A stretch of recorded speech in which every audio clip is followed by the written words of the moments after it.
Hey guys, welcome to the Old Ultra Runner podcast. I'm your host, Jay Tynert. And today I just thought I would talk to you a little bit, go through my current running shoe rotation and give you an idea of what I'm running in these days. I have quite a selection of shoes at the moment that I rotate through. You'll see that my rotation's a little bit different than a lot of people's, and it's because of an injury history I had where I used to get injured quite often. I used to have impact injuries, repetitive stress. It would cause pain up into the back of my ankle. I would end up with a swollen knot along the tendon there. I thought it was Achilles tendon for years, but they called it I'm going to say it wrong, something like hallucis longus tendon that runs through your ankle. The stress used to hit it and it would inflame. I had scar tissue. I tore it years ago out on a trail run, twisting my ankle, and I tore that tendon. And so there's scar tissue along that.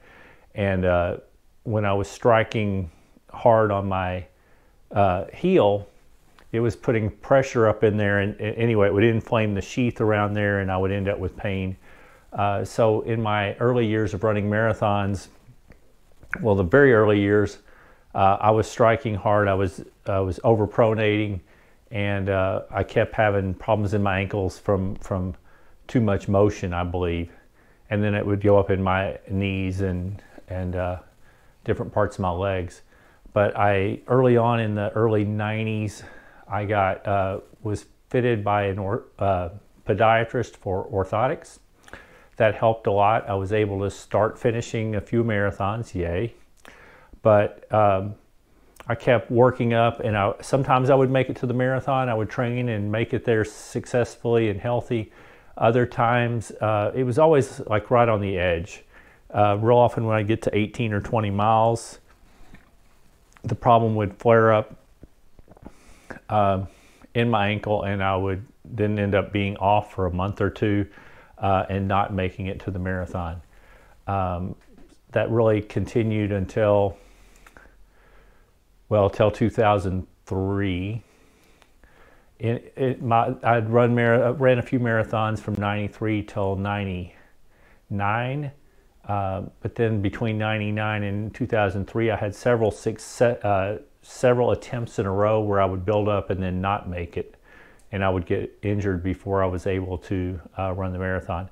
Then in 2003, I worked with a podiatrist who was able to adjust my orthotics that had it hit in a little bit different part of my ankle. I was able to again make it to a marathon, make it to my first 50K. I ran a few more marathons the next few years, but I was always on the brink of being injured. So anyway, long story short, or should I say short story long, in 2008 and 9, I was looking for ways to prevent that injury. I started looking into midfoot, forefoot strikes because I'd read that would reduce the injuries. This was a little bit before I was reading about it some before the Born to Run stuff came out, the book. And then I read Born to Run, and that really pushed me to do it. So I ended up going and working on my stride. I became more of a midfoot foot striker. That has helped my injury prevention a lot. But when I did that, I moved to less heel to toe drop in the shoes. So I now pretty much run in zero drop shoes, or up to like a 6 millimeter drop is about as high as I go. Again, there's nothing wrong with shoes with a higher drop. It just they didn't work for me, and I used to adjust my stride, and I'm worried about going back to the old stride and causing injury again. So I stay in fairly low drop shoes, mostly to keep me from making the mistake of going back to heel striking too hard. Anyway, I've gone to where I actually heel strike a little bit on my left foot, not on my right foot, but it's still I'm still striking light enough. I'm not having any issues. And really, since I changed my foot strike, I haven't had major repetitive stress injuries since 2009, around that time. Anyway, so that's the long story. That's why all the shoes I'll show you will be pretty low drop shoes, and I just wanted to give that background. So my current running shoes, as I start in, first I have a pair of, these are Skechers Razor 2s. They have a 4mm drop. I have found that the Skechers Performance shoes have worked well for me over the last few years. I won't buy just any Skechers shoes, but if they're from their Skechers Performance division, I found that several of their shoes work well. They now make Skechers Razor 3s and 3 Pluses and 3 XS is the new one they're coming out with. And they all have the new Hyperburst midsole, which is supposedly a great cushion and gives you good rebound. I'm looking forward to trying those someday, but these are the older Razor 2s. So they have a more standard type of midsole, but I have found they still work good for me. You'll find out a lot of my shoes are a little bit older models. I tend to buy them when they're on clearance, and I can get them a lot cheaper. I just find shoes that'll work for me, and I buy them on clearance so I can get them for less money. But these have been great. I use them usually for shorter runs, and I run on these a lot on my treadmill. So the next shoes I have are Merrell Bare Access. And really, since I made the conversion to low drop shoes back in 2009 or 10, back then Merrell was one of the first ones that came out with zero drop shoes. I have been running in the Bare Access. They make trail gloves and a bunch of a few others that have almost no cushion. These have 10 to 15 millimeters of cushion. They're still not super cushioned, but they're zero drop. They're very stable. They have worked great for me for years. This particular model does not have a Vibram outsole, so I don't expect them to last quite as long as the ones with Vibram outsoles. And I think they're officially, they say that they're trail shoes, but they don't have a rock plate. And I tend to prefer, a lot of my trail races I do longer distances, so I like a little bit more cushion. I have actually found that these work great for me on the roads.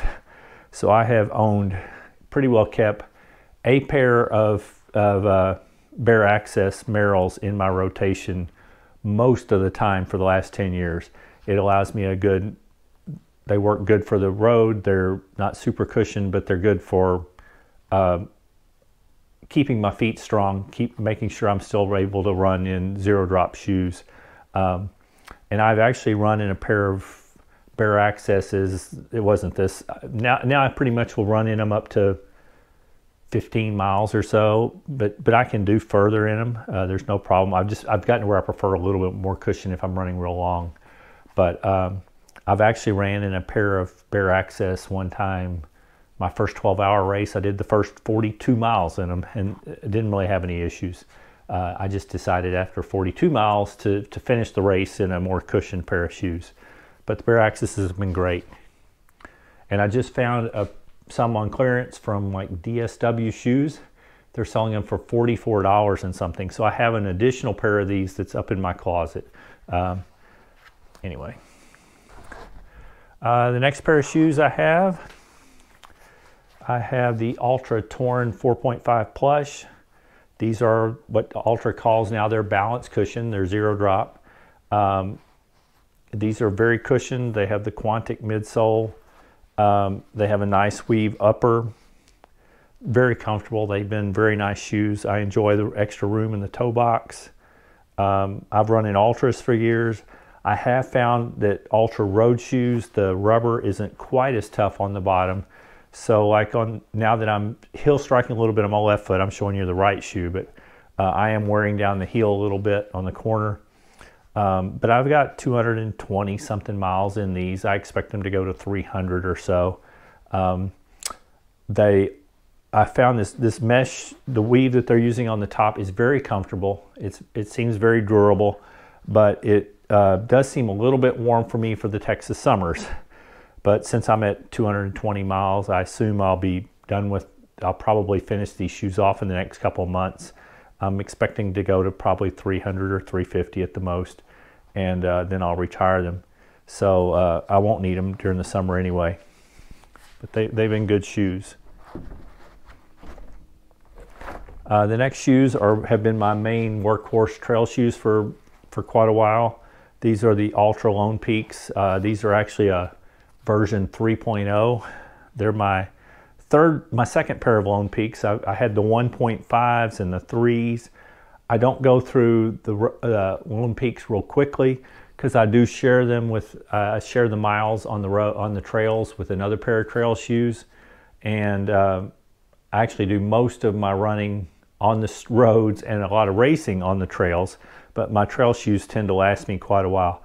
I just bought a pair of the Lone Peak 5s. I don't have those out right now because I haven't actually even running them yet. But I am looking forward to trying them out, the Lone Peak 5s.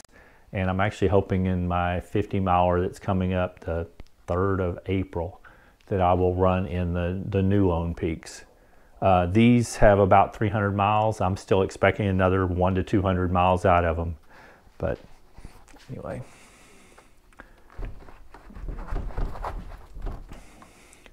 Now the other pair of trail shoes I have that I've actually had these probably 3 or 4 years. They are Innovate Ex-Talon 200s. Very lightweight. I usually don't run in them. I usually use them for shorter trail runs, or I use them when it's really muddy, because the great thing about these shoes is they have incredible grip. They have these really big lugs. They really grip. I love them in the mud. I normally don't run in them more than 15 or 20 miles, but I will say back in January of this year, I ran running the Rose 54K, so what, 33.5 miles, and I used these shoes the whole time, and I didn't have any problem with my feet. They were still plenty cushion for me. I mean, you have an advantage on the dirt.